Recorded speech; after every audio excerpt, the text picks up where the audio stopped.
The moment Fabricator General Kelbor spoke the forbidden activation code into the ancient Voxcaster deep beneath Olympus Mons, he condemned not merely Mars but the very soul of the Mechanicum to an eternity of damnation, unleashing a corruption so profound that it would split the Red Planet in civil war and birth the twisted abomination known as the Dark Mechanicum. The decision did not come suddenly, nor was it made in haste. Rather, it represented the culmination of centuries of resentment, ambition, and philosophical disagreement that had festered beneath the surface of the Mechanicum's alliance with the Imperium of Man, waiting for the precise moment when opportunity and grievance would align like the gears of some infernal machine. Mars in the early years of the 31st millennium stood as humanity's forge, a world transformed from the barren wasteland of the Age of Strife into an industrial colossus of unimaginable scale.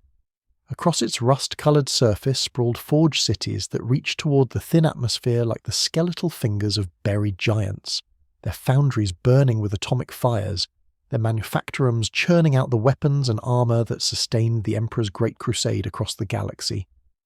The air itself tasted of sacred oils and burnt metal, while the soundscape rang perpetually with the hymnal clanging of hammers on adamantium and the thrumming chorus of a billion machine spirits singing their binary prayers. This was the heart of the cult Mechanicus, the sacred centre from which the tech priests of Mars commanded forge worlds scattered across imperial space, each one a tributary feeding resources and reverence back to the Red Planet that had preserved humanity's technological heritage through the darkest ages. At the apex of this theocratic hierarchy stood Kelbor, master of Olympus Mons, the mightiest forge city on Mars.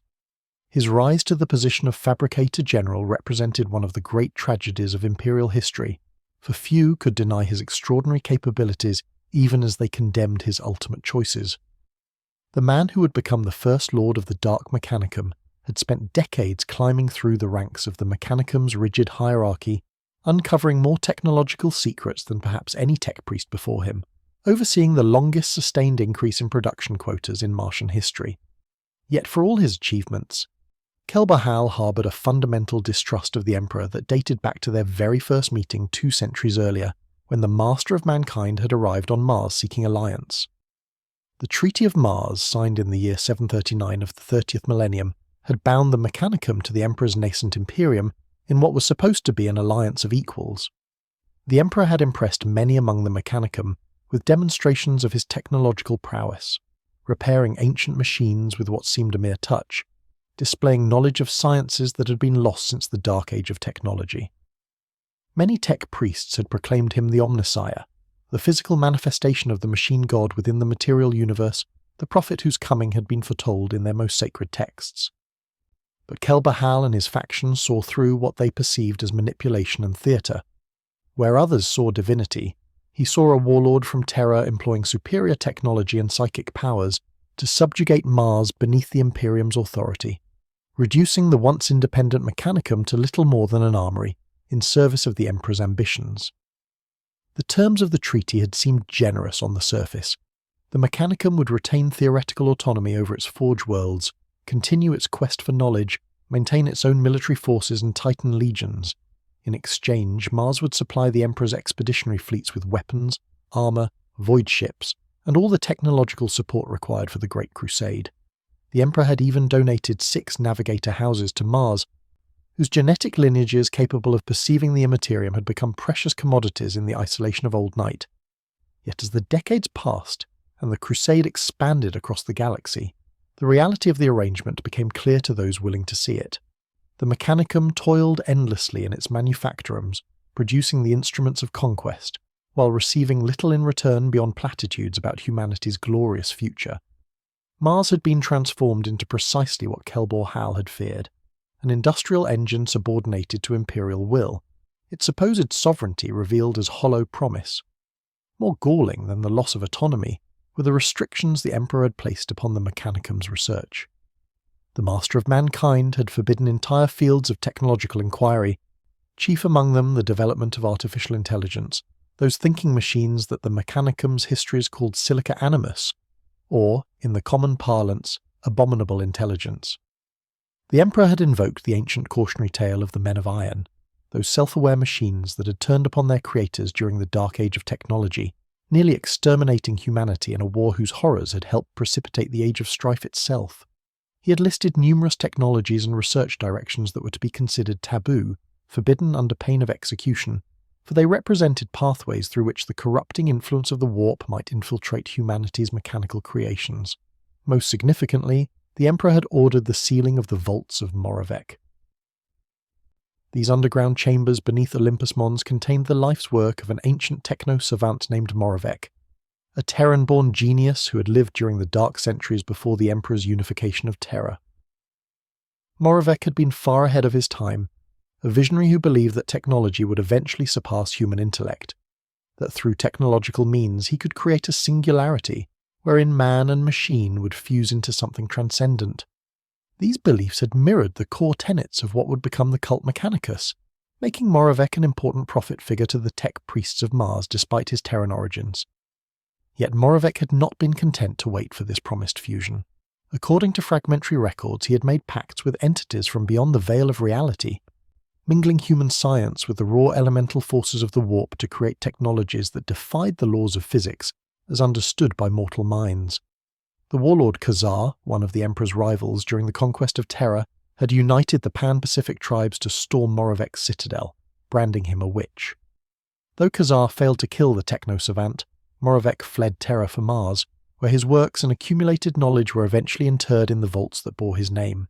For millennia, these chambers remained sealed. When the Emperor walked the tunnels beneath Olympus Mons in Kelbor's company, inspecting the maze of passages where the dead of the Mechanicum were laid to rest amid their technological achievements, he had refused to open the great door that guarded Moravec's legacy. More than that, the Emperor had psychically wiped Kelbor's cartographic memory buffers, ensuring that while the Fabricator General would remember the existence of the forbidden knowledge, he would never be able to locate it on his own. The Emperor rightly suspected that Kelbor's ambition and curiosity would overcome any verbal prohibition. This violation, this psychic intrusion into his very mind, crystallized Kelbor's resentment into something harder and colder. He gathered around himself a circle of like-minded magi who shared his philosophical objections to imperial oversight. Among them were Urtzi Malevolus, Lucas Krom, who commanded the Forge of Mondus Gamma, and Melgator, who served as Kelbor's personal emissary and confidant. These tech priests believed that knowledge should never be forbidden, that any restriction upon the quest for knowledge represented an act of ignorance tantamount to treason against the machine god's will. They chafed under imperial authority while maintaining the appearance of compliance, waiting for circumstances that might allow them to reclaim what they perceived as the Mechanicum's rightful independence. The Great Crusade's early decades had not provided such opportunity. The expeditionary fleets pushed ever outward from Terra, reclaiming lost human worlds, bringing wayward populations back into the imperial fold, eradicating Genos threats wherever they emerged. The Space Marine legions, those transhuman warriors created through the Emperor's genetic sorcery, proved devastatingly effective when equipped with the weapons and armor that poured from Martian forges. The Primarchs, the Emperor's gene-forged sons who commanded the legions, prosecuted the crusade with such vigor that it seemed humanity's dominion over the galaxy might become inevitable. Mars prospered in material terms, its production expanding, new forge worlds established on conquered planets, the Mechanicum's reach extending alongside imperial authority. Yet this prosperity came at the cost of subservience, and for Kelbor, no amount of material success could compensate for philosophical subjugation. Then came the Ulanor Crusade, that massive military operation against the largest Orc empire humanity had yet encountered. The Emperor himself led the assault, demonstrating his strategic brilliance and personal might in a campaign that should have been the Great Crusade's crowning triumph. But in the aftermath of victory, the Master of Mankind made a decision that would have profound consequences. He elevated Horus Lupercal, Primarch of the Lunar Wolves Legion, and perhaps the most charismatic of all the Emperor's sons, to the rank of War Master, granting him supreme command over the Crusade's military forces. The Emperor then withdrew from active leadership of the expeditionary fleets, returning to Terra to pursue what he claimed were vital projects that required his direct attention. This withdrawal created a vacuum in the Crusade's political dynamics. The Primarchs, each commanding their own legion and prosecuting campaigns across different regions of space, now answered to Horus rather than the Emperor directly. For many, this represented a welcome development, for Horus possessed a genius for leadership and diplomacy that made him beloved among his brothers and respected even by those who might have resented his elevation. But the Emperor's absence also meant that his direct authority no longer tempered the Crusade's direction, and ambitious individuals began to perceive opportunities for pursuing their own agendas. Among those individuals was Horus himself, though few understood the depths to which the War Master's ambitions would ultimately descend.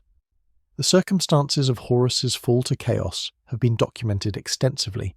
The spiritual cancer that infected him on Davin, the whisperings of the Chaos gods who promised him godhood if he would overthrow his father. What matters for the fate of Mars was that Horus, once turned to treachery, recognized immediately that any rebellion against the Emperor would require the support of the Mechanicum. No coup against the Imperium could succeed without control of humanity's technological and industrial base. The War Master needed Mars, and he needed it quickly, before word of his treachery could reach the Red Planet through loyalist channels. To secure the Mechanicum's allegiance, Horus deployed one of his most valuable assets, an adept of the Mechanicum named Regulus. This tech priest had already thrown in his lot with the War Master, seduced by promises of advancement and freedom from imperial restrictions. Regulus served as the Mechanicum's representative attached to Horus's expeditionary fleet, giving him both access to the War Master's plans and credibility when speaking to his fellow tech priests. As the War Master began preparing his rebellion in earnest, Regulus received instructions to return to Mars and secure the tentative support of Fabricator General Kelbor for Horus's cause. The meeting between Regulus and Kelbor took place in the depths of Olympus Mons, amid the grinding machinery and sacred forges where few uninitiated would dare to tread. Regulus came bearing gifts and promises that had been carefully calibrated to appeal to the Fabricator General's deepest desires. Horus offered to guarantee the Mechanicum's autonomy, in exchange for its support, to withdraw all non-Mechanicum imperial forces from the Forge Worlds once the Emperor had been overthrown. More temptingly, the War Master promised to provide the Mechanicum with lost standard template construct technology that his Sons of Horus Legion had recently recovered from the Oretian technocracy, a technologically advanced human civilization that the Crusade had subjugated. These STC templates represented holy artifacts to the Mechanicum, fragments of the pinnacle of human technological achievement from the dark age of technology, blueprints for devices and systems that current imperial science could barely comprehend, much less replicate. But the greatest inducement Regulus offered was knowledge of how to open the vaults of Moravec. Horus had somehow acquired the access codes, perhaps through his dark pacts with the Chaos gods, perhaps through more mundane espionage. The War Master understood that for Kelbor, the promise of accessing that forbidden repository of technological wonders would prove irresistible. 2 centuries of resentment, 2 centuries of watching the Mechanicum's independence erode, 2 centuries of being denied the freedom to pursue knowledge in all its forms, all of these grievances had built a pressure within the Fabricator General that now found release in the opportunity Horus presented. Kelbor was not naive. He understood that he was being offered a dark bargain, that Horus sought to use the Mechanicum as a tool in his rebellion against the Emperor. The Fabricator General pressed Regulus on the War Master's true intentions, demanding guarantees that Mars would not simply exchange one autocrat for another. But Regulus assured him that Horus's vision differed fundamentally from the Emperor's authoritarianism. The War Master, Regulus claimed, believed in genuine partnership, in allowing the Mechanicum to reclaim its former glory as an independent empire, cooperating with but not subordinate to the greater Imperium. More importantly, Horus would lift all restrictions on technological research and development. The forbidden fields of inquiry that the Emperor had placed beyond reach would be opened. The quest for knowledge would be unshackled. For a mind like Kelbor, this promise held an appeal that transcended political calculation. The Fabricator General was a true believer in the Mechanicum's creed, though his faith differed from the devotion of those who saw the Emperor as the Omnissiah. Kelbor believed that the path to enlightenment lay in the relentless pursuit of technological understanding, that humanity's salvation would come through the perfection of the machine, rather than through worship of a mortal tyrant claiming divinity. The restrictions the Emperor had imposed represented heresy in Kelbor's eyes, a deliberate stunting of human potential motivated by fear and a desire to maintain control. If Horus would remove those restrictions, if the War Master would truly grant the Mechanicum freedom to pursue knowledge wherever it led, then the risks of supporting his rebellion became acceptable. The decision was made. Kelbor agreed to Horus's terms, though he demanded proof of the War Master's commitment before openly declaring the Mechanicum's allegiance. That proof would come in the form of the vaults of Moravec. Regulus would provide the codes. They would open the sealed chambers together. Whatever wonders and terrors lay within would be the Mechanicum's to study and utilize. And if the Emperor had sealed those vaults out of fear rather than wisdom, then their opening would demonstrate that Horus's path offered greater possibilities than the Imperium's stagnant orthodoxy. The approach to the vaults required navigation through a labyrinth of tunnels beneath Olympus Mons, passages that wound through levels of the Forge City long abandoned, past burial alcoves where ancient tech priests lay entombed with their greatest works, through chambers where failed experiments and dangerous prototypes had been sealed away. Kelbor Hal, with his memory of the vault's location restored by Regulus's information, led a small group of his most trusted disciples through these forgotten depths. Among them were members of his inner circle, those magi who had long shared his resentment of imperial authority and his conviction that no knowledge should be forbidden. They carried specialized equipment to bypass the vault's ancient locking mechanisms, cogitators prepared to analyze whatever data archives they discovered within, weapons to protect against any automated defenses that might have been left active. The door to the vaults of Moravec stood at the end of a corridor so old that its construction predated the Treaty of Mars. The portal itself was massive, constructed of materials that resisted easy identification, its surface covered with warning sigils and binary prayers of warding. For 2 centuries this door had remained sealed, its locks beyond the ability of even the Mechanicum's finest to bypass without the proper authorization codes. Now, with the information Regulus had provided, Kelbor Hal stood before it and prepared to speak the words that would break the Emperor's seal. The Fabricator General later recorded that he experienced a moment of hesitation, a final instant where he might have pulled back from the precipice. Some premonition whispered through his augmented neural pathways, a sense that beyond this door lay not merely forbidden knowledge but corruption that could not be contained once released. But Kelbor Hal dismissed such concerns as the residue of imperial propaganda, the fear-mongering that had kept the Mechanicum subordinate for too long. He spoke the activation code, his voice carrying the precise phonetic patterns required to unlock mechanisms that had remained dormant for longer than most Forge worlds had existed. The door responded, ancient servos, their machine spirits awakening after centuries of stillness, engaged with a grinding shriek that echoed through the tunnels. The massive portal split along its center seam, both halves retracting into recesses in the tunnel walls with ponderous inevitability. Beyond lay darkness so complete that even the augmented visual systems of the tech priests struggled to penetrate it. The air that rushed out carried a strange quality, simultaneously sterile like the void between stars and tainted with something that made mortal flesh crawl and machine spirits shudder in their housings. Kelbor Hal's party advanced into the vaults, their lumens casting beams through the darkness, revealing the repository's contents. The chambers extended deep into the Martian bedrock, a complex of rooms and passages lined with shelves, containment vessels, stasis fields and data archives. Here lay Moravec's legacy, the fruits of his genius and his damnation commingled in ways that made separation impossible. Technologies that defied conventional physics sat beside weapons whose destructive potential dwarfed anything the Imperium currently possessed. Data crystals containing research from the dark age of technology shared space with devices that pulsed with energies that should not exist in real space. And everywhere, woven through the artifacts and archives, lurked something else, a presence that was not quite alive but certainly not inert, waiting. The tech priests began their examination of the vault's contents with the methodical fervour of their calling. They catalogued, they scanned, they attempted to interface with the ancient systems. Kelbor Hal himself approached what appeared to be a central data repository, a massive archive that might contain the totality of Moravec's research notes and theoretical frameworks. His mechadendrites extended toward the interface ports, preparing to establish connection and begin downloading the priceless information. What happened next would be called the death of innocence by those tech priests who survived to record it. The moment Kelbor Hal's systems interfaced with the Vault's archive, something was unleashed. Not merely data, but a contagion, a viral presence that had been encoded into the very structure of Moravec's work, waiting through the centuries for someone to provide it access to the Mechanicum's networks. The scrap code, as it would come to be known, erupted from the vaults and began spreading through every connected system on Mars with horrifying speed. Scrap code was unlike any computer virus or data corruption the Mechanicum had previously encountered. It was not merely malicious software, but something that blurred the boundary between digital and demonic, a wedding of warp energy and machine logic that corrupted everything it touched.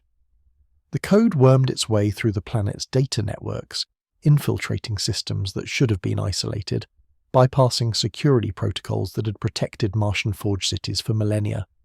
Wherever the scrap code spread, it transformed. Machine spirits that had served faithfully for centuries suddenly turned hostile or mad. Servitors, those mindless cyborg labourers that performed much of Mars' industrial work, became possessed by something that twisted them into shrieking abominations. Safety systems failed or inverted their functions, causing industrial accidents and catastrophic containments breaches across the planet. The human cost was immediate and devastating. In the deep levels of countless forge cities, where workers and menials laboured in conditions barely above slavery, life support systems corrupted by scrap code began killing those dependent upon them. Atmospheric regulators released toxic gases or simply shut down, suffocating entire hab blocks. Radiation shielding around atomic forges failed, exposing thousands to lethal doses. Automated defense systems activated and began firing upon anything that moved. The chambers where Mars astropaths dwelt, those psychers who enabled faster-than-light communication across the Imperium, became death traps as the scrap code poisoned the systems that regulated their delicate connection to the warp. Across the Red Planet, millions died in the first hours, and millions more would follow as the infection spread. For the tech priests themselves, the scrap code represented a more insidious horror.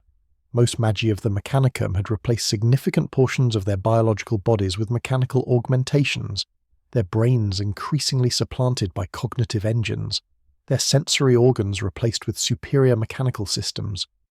These augmentations made them vulnerable in ways that unaugmented humans were not. The scrap code could infect their very beings, rewriting their neural architecture, altering their thought patterns, corrupting the machine components that had become integral to their existence. Tech priests who had served the Omnissiah faithfully for decades found themselves experiencing urges and impulses that violated everything they believed, their minds fragmenting under the assault of something that was simultaneously digital virus and spiritual possession. Those tech priests who had adopted a particular technology called the noosphere found themselves partially protected from the scrap code's assault.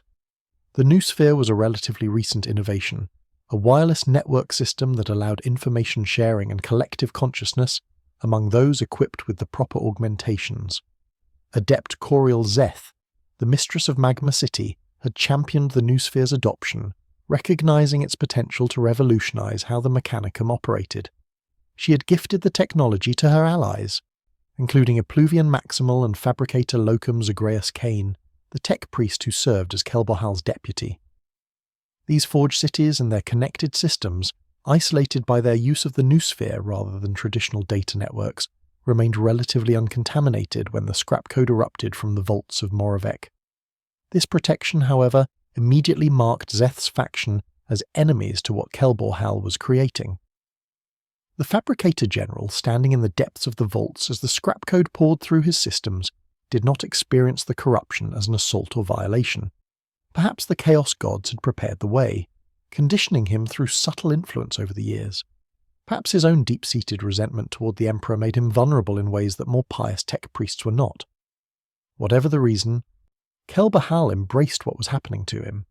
He felt his consciousness expanding, touching thoughts and sensations that conventional science declared impossible.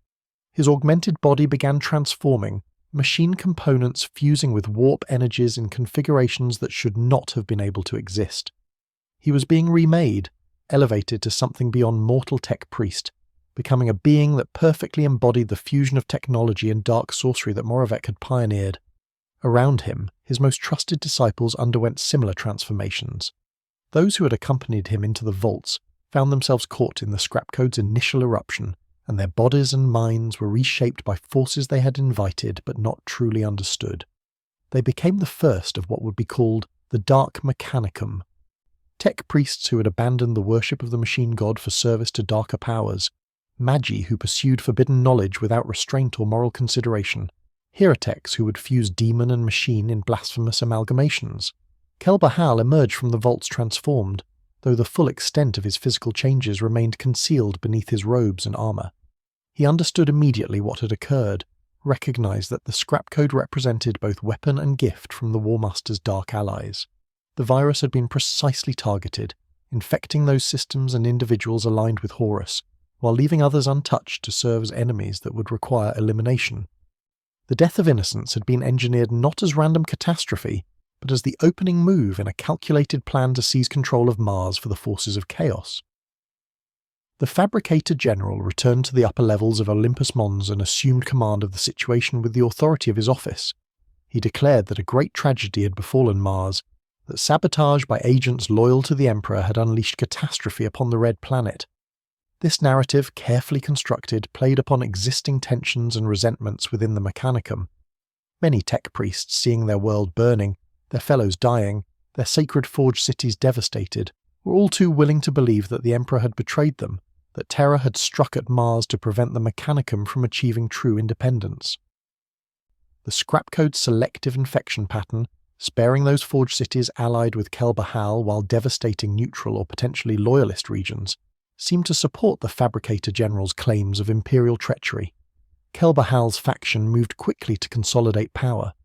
The Fabricator General dispatched his most trusted lieutenant, Melgar, to those forged cities that had survived the scrap code's initial assault. The message was carefully crafted to exploit existing grievances while concealing the true nature of what had occurred. The Emperor, Melgator claimed, had ordered the attack on Mars, seeking to cripple the Mechanicum before it could assert its independence. The evidence seemed compelling. The devastation had been selective, striking hardest at those forged cities known for questioning imperial authority, while sparing regions aligned with Kelbor Hal's faction. In the chaos and confusion of the death of innocents, few tech priests possessed the clarity to question this narrative, and those who did found themselves increasingly isolated as the Red Planet descended into paranoia and conflict. Yet several forged cities remained outside Kelbor Hal's control, protected from the scrap code's corruption by their adoption of the Noosphere technology. Chief among these were the domains of three individuals who would become the leaders of loyalist resistance. Coriel Zeth, mistress of Magma City, was perhaps the most innovative tech priest of her generation, a brilliant adept whose development of the Noosphere had inadvertently created a defense against chaos corruption.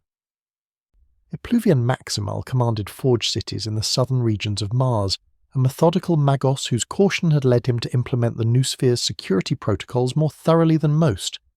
And Fabricator Locum Zagreus Kane, Kelbor Hal's own deputy, controlled the vast forge complexes of Mondus Oculum, centres of weapons production vital to the Legions Astartes.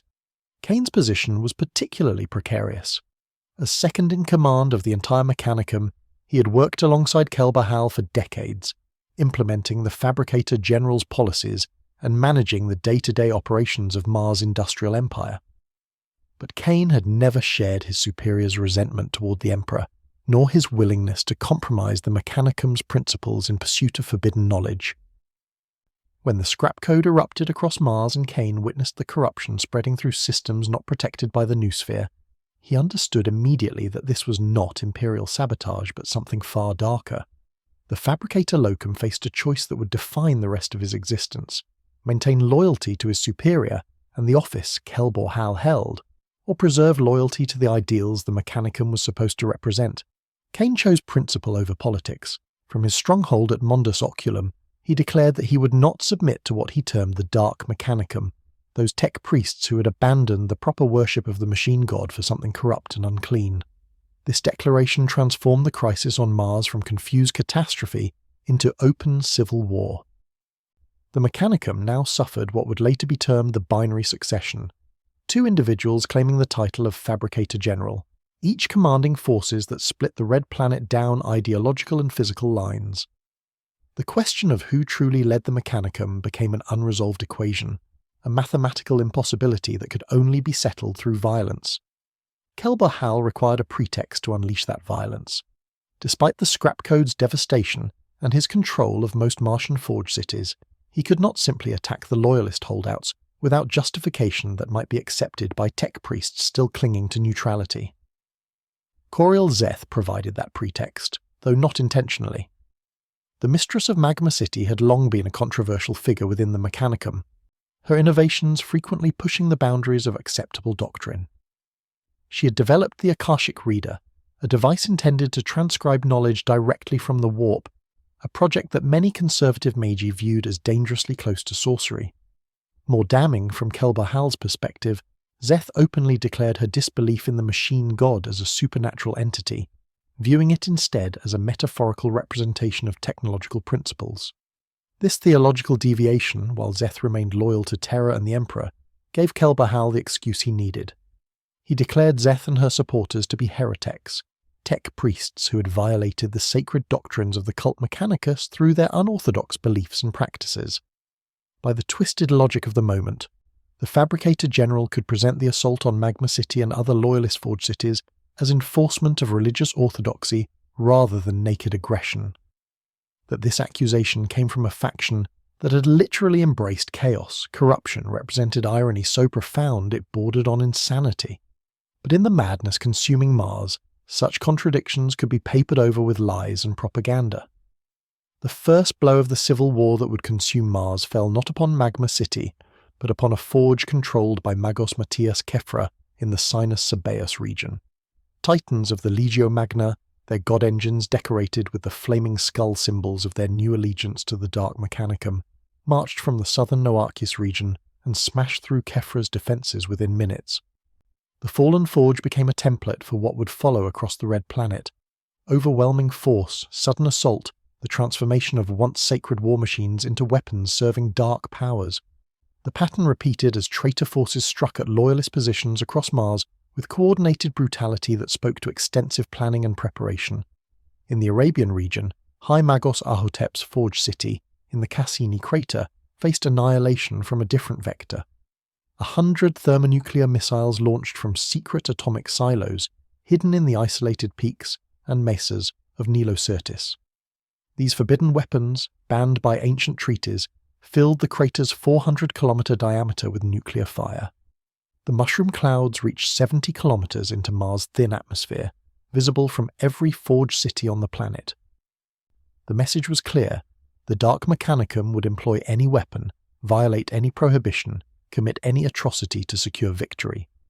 Along the borders of Lunipalis and Arcadia, Princeps Ulrich of the Legio Deathstalkers turned his god engines against the fortress of Maxen Vladig's Legio Honorum.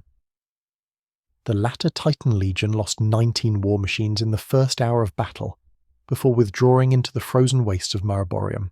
Across the northern hemisphere, an arc of loyalist-controlled territory came under simultaneous assault, a coordinated offensive that demonstrated the Dark Mechanicum's ability to organize multi-front operations despite the chaos consuming their infrastructure.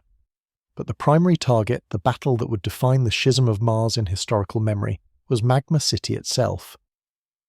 Coriel Szeth commanded significant defensive forces, including elements of the Legio Tempestus Titan Legion and the Knights of House Tyrannus, one of the oldest and most prestigious knight houses in the Imperium. The city's fortifications had been designed to withstand siege, and Szeth's adoption of the noosphere gave her forces coordination and communication capabilities that the scrap code could not disrupt. When the Dark Mechanicum's assault came, led by the Legio Mortis and its massive Imperator-class Titan, Aquila Ignis, the defenders fought with desperate skill. The battle for Magma City became a showcase of the horrors the Dark Mechanicum could unleash. The Legio Mortis had been corrupted by the scrap code, their god engines no longer mere machines but vessels for something that blurred the line between mechanical and demonic. The Titan Aquila Ignis, once a proud symbol of the Mechanicum's military might, had become something obscene, its hull plates writhing with symbols that hurt to perceive, its weapons firing ammunition that violated the laws of physics. Against this corrupted war machine, the Loyalist forces fought with everything they possessed. The geography of Mars itself intervened in the battle. Magma City, as its name suggested, was built atop geologically active terrain where molten rock flowed beneath relatively thin crust. When the traitor Titans advanced into positions that threatened to overwhelm the defenders, Szeth's tech priests deliberately triggered volcanic activity. Lava overran the traitor ranks, consuming war machines and corrupted Skitarii alike. The Aquila Ignis and most of the Legio Mortis were destroyed in the pyroclastic fury. a victory that demonstrated the Loyalists could still resist despite being outnumbered and outgunned across the Red Planet. Yet this victory at Magma City proved Pyrrhic. The Dark Mechanicum controlled the majority of Mars' forge cities and manufacturing capacity. They could absorb losses that would cripple the Loyalists. More importantly, Kelbor had secured the support of multiple Titan legions, massive war engines that could be deployed in overwhelming numbers against isolated Loyalist strongholds. Magma City, Mondus Oculum, and the other Loyalist forge cities found themselves effectively besieged. Surrounded by hostile territory, their ability to resupply or reinforce one another severely limited. Terra received word of Mars' civil war through fragmentary astropathic communications and reports from observers in the outer solar system. The news struck like a thunderbolt. Rogel Dawn, Primarch of the Imperial Fists Legion and the Emperor's Praetorian, immediately recognized the strategic catastrophe unfolding. Mars was not merely a forge world, but the Forge World, the center of the Imperium's technological and industrial base.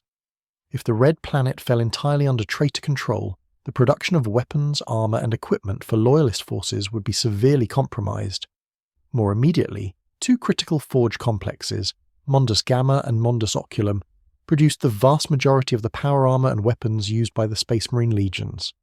Without access to these facilities, the ability to re-equip and resupply the Legion's Astartes would be crippled. Dawn organized a relief expedition with characteristic thoroughness.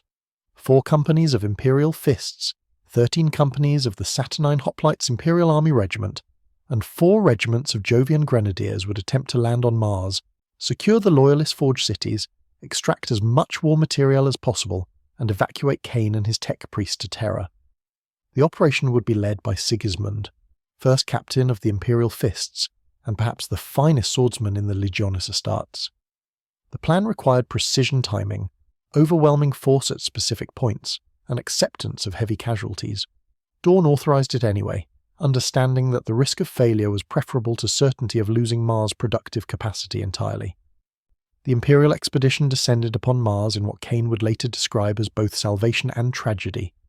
Sigismund's forces landed at Mondus Oculum, finding the forge city still held by Loyalists but under heavy assault from Dark Mechanicum thralls and corrupted war machines. The Imperial Fists brought relief to Kane's defenders, their transhuman might and superior weapons turning back attacks that had been grinding down the Loyalist tech priest through attrition. But even as Sigismund's warriors fought to secure the forge city, they worked to extract its most valuable assets, loading vast quantities of munitions and equipment onto transport ships for evacuation to Terra. Camba Diaz, another Imperial Fists officer, led the assault on Mondus Gamma, the forge controlled by Lucas Chrome. This operation proved far more difficult. Chrome had used the time since the death of innocents to prepare defenses specifically designed to counter Space Marine assault tactics. More horrifyingly, he had constructed war machines incorporating forbidden artificial intelligence, including the Caban machine, a 10-meter-tall spherical robot equipped with weapons of terrifying potency. When Diaz's forces breached Mondus Gamma's walls, they found themselves fighting not merely against corrupted tech priests and their servitors, but against thinking machines that learned and adapted with each engagement. The battle for Mondus Gamma became a meat grinder.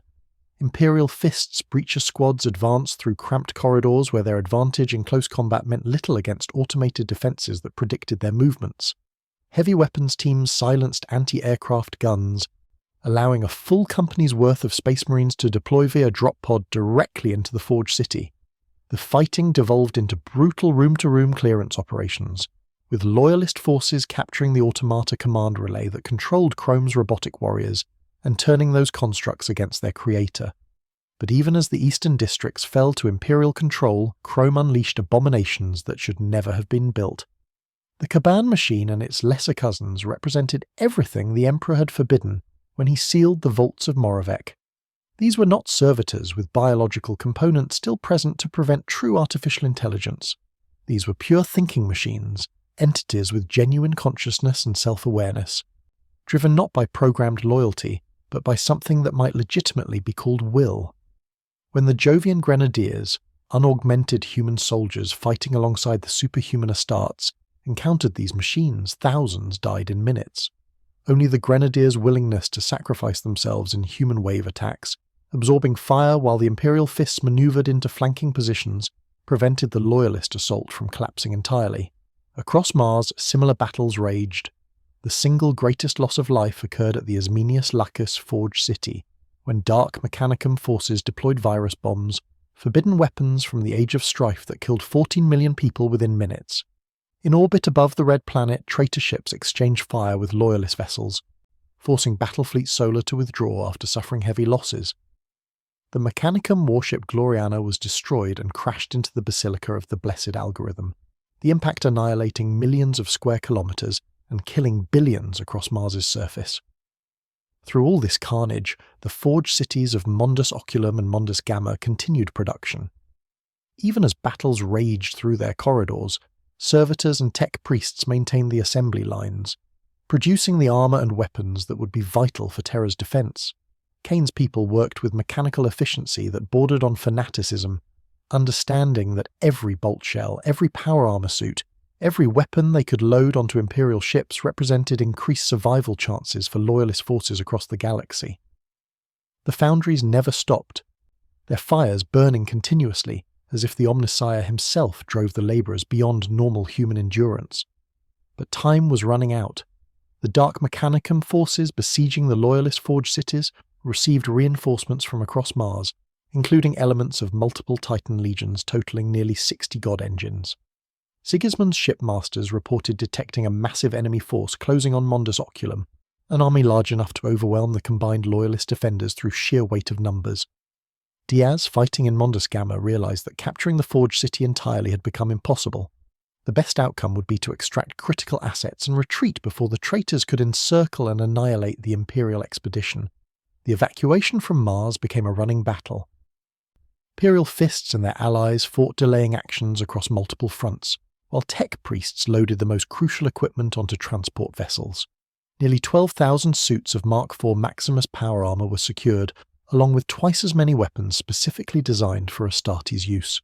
Tech priests carrying vital knowledge and the templates for new armor patterns, including the prototype designs for what would become Mark VII armor, fled toward the waiting ships. Kane himself, along with the core leadership of the Loyalist Mechanicum, boarded Imperial transports as the Dark Mechanicum's noose tightened around the Loyalist positions. The escape was not without cost. Entire companies of Imperial fists fought to the death providing rearguard actions. Thousands of Saturnine hoplites and Jovian grenadiers perished holding choke points so that transports could lift off. Many Loyalist tech priests who had survived the death of innocents in the subsequent civil war died in the final hours, choosing to remain at their posts ensuring others could escape. But the evacuation succeeded in its primary objectives. Kane and his most valuable personnel reached Terra. Vast quantities of war material were extracted from Mars. The template for advanced armor patterns was preserved. Most importantly, from a political perspective, the Imperium now possessed a fabricator general who claimed a legitimate authority over the Mechanicum and who maintained unquestionable loyalty to the Emperor.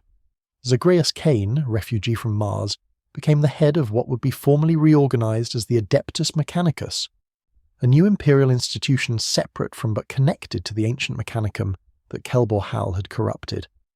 The binary succession was resolved through military force and political recognition, with Terra acknowledging Kane as the true leader of those tech priests who had remained loyal.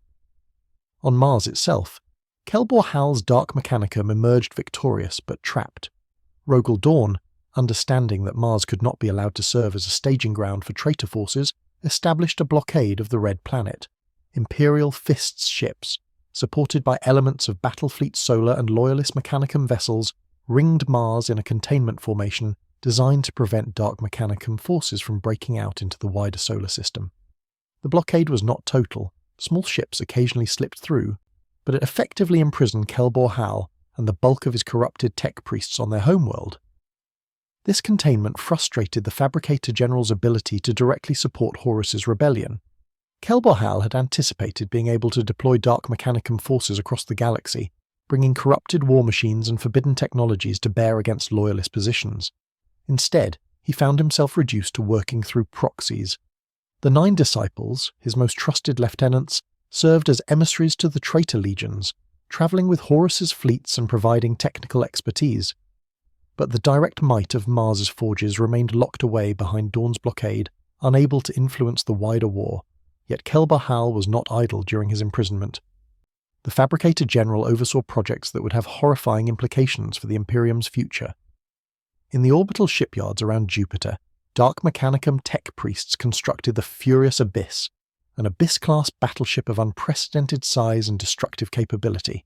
This vessel, built for the Wordbearers Legion, would later attempt to destroy the Ultramarines' homeworld of Macragge, though the attempt would ultimately fail.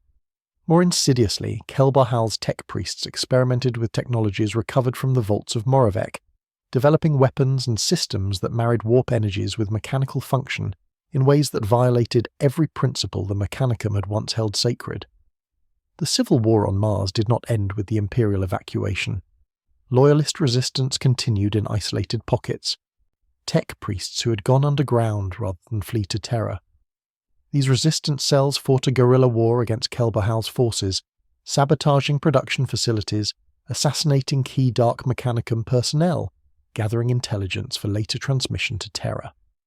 The conflict evolved into brutal suppression campaigns as the Dark Mechanicum hunted down these holdouts, purging suspected loyalist sympathizers with increasing paranoia and brutality. In the year 7 of the 31st millennium, the Resistance received unexpected support. Corvus Corax, Primarch of the Raven Guard Legion, returned briefly to the Sol system and launched what became known as the Pedetum Incursion. Corax and a decapitation force of his most elite warriors, specialists in stealth and assassination, infiltrated Mars to wreak havoc upon the traitors. The Raven Guard operation targeted key Dark Mechanicum leaders and critical infrastructure, causing chaos out of proportion to their numbers. Kelbor Hal suddenly found his authority challenged not by isolated resistance cells but by transhuman warriors specifically bred for this type of warfare. The Pedetum Incursion reminded the Fabricator General that even trapped on Mars, he was not beyond the Imperium's reach. As the Horus heresy ground toward its climax and the traitor forces prepared to assault Terra itself, Mars's role shifted from active combatant to strategic reserve.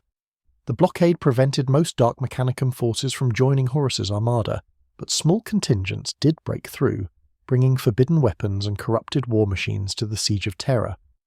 More significantly, the industrial capacity of Mars, even under Dark Mechanicum control, continued producing equipment for the traitor legions.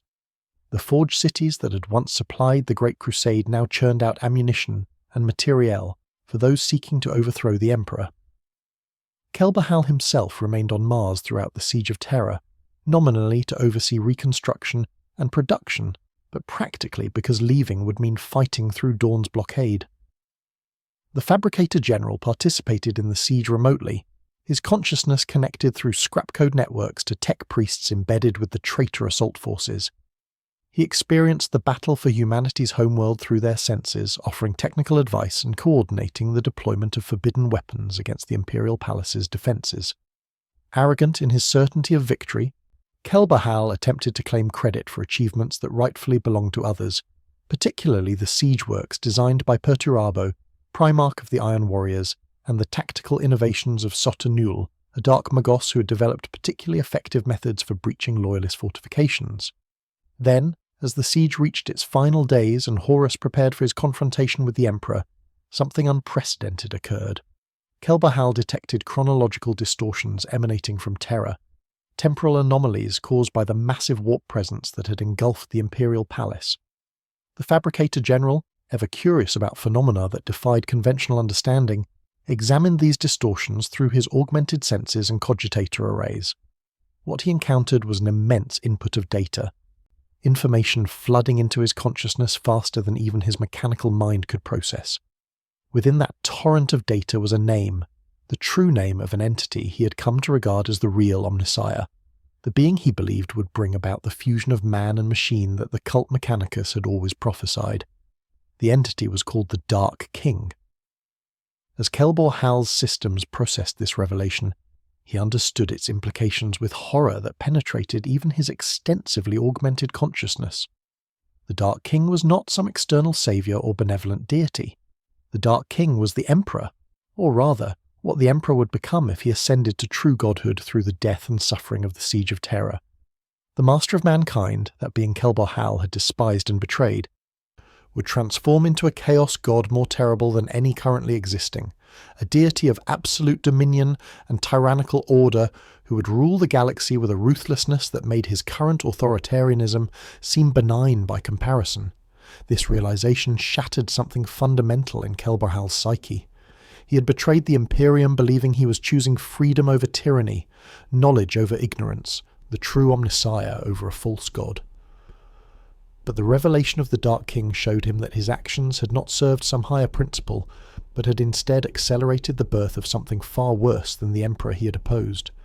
The Fabricator General had been manipulated by forces he had thought himself clever enough to control, turned into an instrument for outcomes he could never have imagined or intended. Kelbor Hal began to scream. His voxcasters broadcast the sound across Mars, a distorted shriek of binary code and tortured human anguish that resonated through every corrupted system on the Red Planet. Tech priests loyal to the Dark Mechanicum heard their master's madness, and felt their own certainties crack. The scream continued for hours, a feedback loop of horror and comprehension that might have driven even an unaugmented human insane. For Kelbor Hal, whose mind existed partially in the mechanical and partially in real space, the revelation was magnified beyond mortal ability to endure. The scream only stopped when news reached Mars that Horus had fallen, slain by the Emperor aboard the Vengeful Spirit. The War Master's death meant the Siege of Terra had failed. The traitor legions were in retreat. The Great Rebellion had been defeated, though at catastrophic cost, and the Dark King's birth had been averted, at least for the moment, by whatever had transpired in those final confrontations aboard the flagship of the fallen War Master. Kelbor Hal's ultimate fate remains unknown to Imperial records.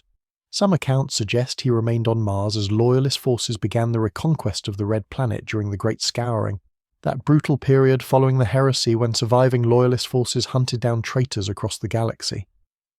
Other sources claim the Fabricator General fled Mars aboard one of the few ships that successfully broke through the blockade, escaping into the Eye of Terror where the defeated traitor legions sought refuge.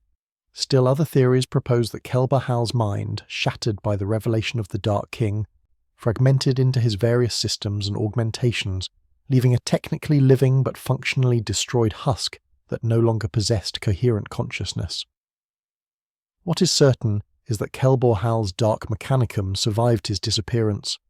The corrupted tech priests who had embraced forbidden knowledge and warp-tainted technology scattered across the galaxy. Some established soul forges in the Eye of Terror, and other regions saturated with chaos energies, horrific factories where demons and machines were fused into blasphemous creations.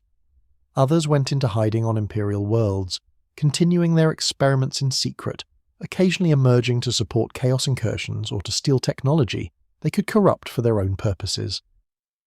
The Dark Mechanicum became a persistent threat, a shadow reflection of the Adeptus Mechanicus that represented everything the latter had rejected. On Mars itself, the reconquest proved lengthy and brutal. The Loyalist forces under Kane's command, now reinforced by Space Marine legions freed up after Horus's defeat, fought to reclaim their homeworld Forge City by Forge City. The Dark Mechanicum defenders, knowing they faced execution if captured, resisted with fanatical determination. Entire regions of Mars had to be purged with nuclear fire to eliminate corruption so deep it had infected the very bedrock. The Red Planet that had once been humanity's premier forge world emerged from the heresy scarred and diminished, its population reduced by billions, vast stretches of its surface rendered uninhabitable by exotic weapons and warp contamination. The psychological and spiritual damage proved even more lasting than the physical destruction. The Mechanicum had split into two irreconcilable factions, and while the Loyalists won the political struggle for legitimacy, the schism revealed deep fault lines in the cult Mechanicus theology and practice. The question of what knowledge should be permitted and what should be forbidden had been answered with blood and betrayal, but the underlying tensions remained. Tech priests who survived the heresy became more rigid in their orthodoxy, more suspicious of innovation, more devoted to strict interpretation of doctrine. The quest for knowledge, once the Mechanicum's animating principle, became subordinated to preservation of what was already known, to endless repetition of established patterns rather than exploration of new possibilities. Zagreus Cain, elevated to permanent fabricator general of the newly christened Adeptus Mechanicus, embodied this transformation.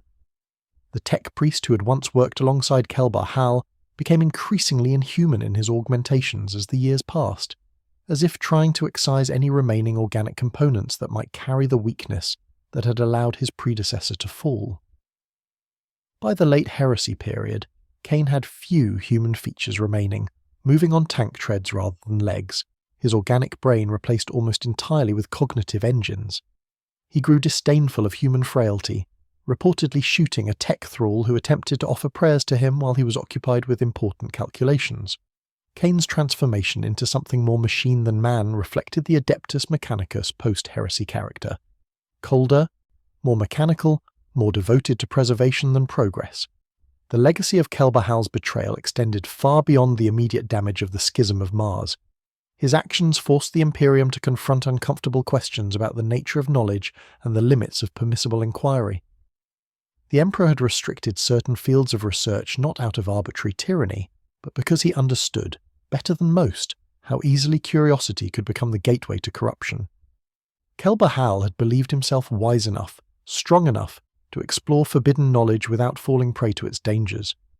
His fate demonstrated the folly of that assumption. The vaults of Moravec remained sealed after the heresy, their contents too dangerous to destroy but too tempting to leave accessible. Successive fabricator generals debated what to do with the repository, whether to attempt purifying its contents or simply ensuring it remained locked until the end of time.